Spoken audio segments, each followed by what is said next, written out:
if you Google me now and you see that I have a high score associated with it, it's probably because in 2010, I went to Flemington, New Jersey, to Richie Knuckles Arcade because he was hosting the first annual Kong Off tournament. Kong Off? That's what it was called? It was called the Kong Off.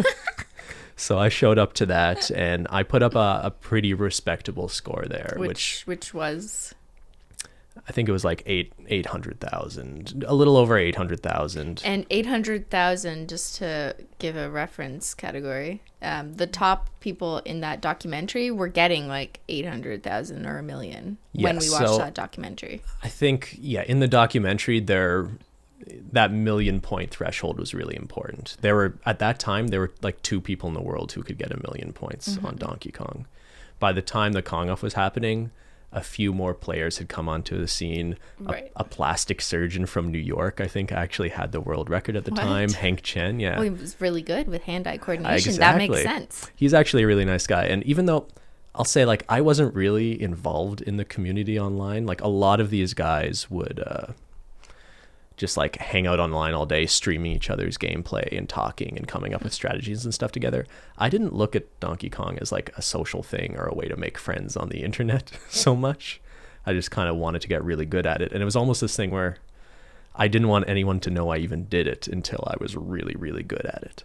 So I wanted to show up to the Kong Off. Not have anyone know who you are. Most of those people didn't really know me and just throw down a really good score. The issue with that is because of that, I had to register like as a competitor, and I had to like even share a machine with another guy there. Yeah. Whereas a lot of these other guys who were more well known just had their own dedicated machine in the arcade. So what happened when you got your high score?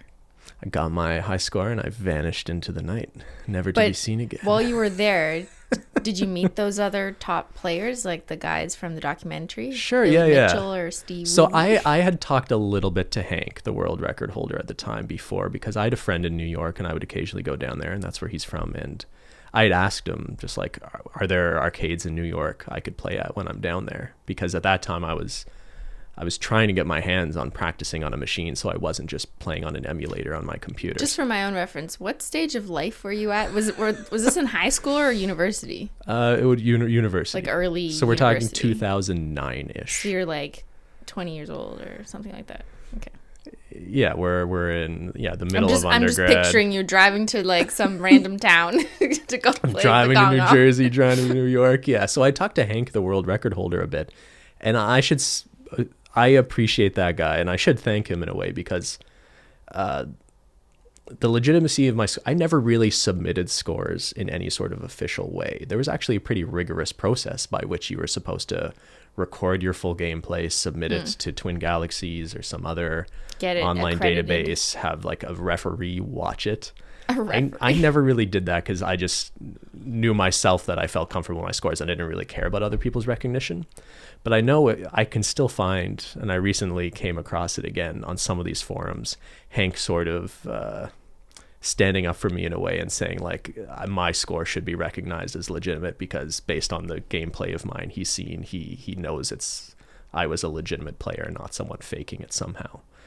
So like, and at the Kong Off, I think that kind of proved that, like, over the course of 2 days, to show up in a live competition setting and be able to throw up a score that is, above 800,000. Like, I scored, I think, pretty close to the same thing Billy Mitchell scored that weekend. Wow. So I think a lot of people recognize that. Like, that's pretty good. Did you talk to Billy Mitchell? I observed Billy Mitchell a lot. Did he ignore you? He very much had that aura around him of, I am Jesus, don't talk to me. Yeah, well, you know what I noticed? I kind of felt sad for him that weekend because it was very clear that it's super important to him that people think he's amazing. And it's kind of pathetic. And he wasn't playing the best. He wasn't at the top of the leaderboard. And you could tell it was driving him nuts. Like, he was getting pretty angry at his machine. And then conversely, I was at the machine right beside Steve Wiebe. Yeah. Who, like...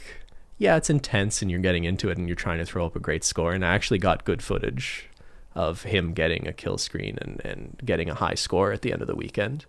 But in between games, I remember I like briefly had a conversation with him about basketball because it was like during March Madness and Steve's really into the Huskies. He's really into college basketball. So I remember him just like being able to turn a switch and he's just like talking about basketball and how he wishes he could be watching basketball right now. So Steve has a family, right? Like when he was playing these games, he had young kids and a wife. So yeah, Billy and Steve both have families, and I'm sure it's caused some stress. And in the documentary King of Kong, it does show how it does put some strain on Steve's home life, that he's spending hours in his garage trying to get the world record on a video game while his wife is like, could you just help me raise our kids and make some money?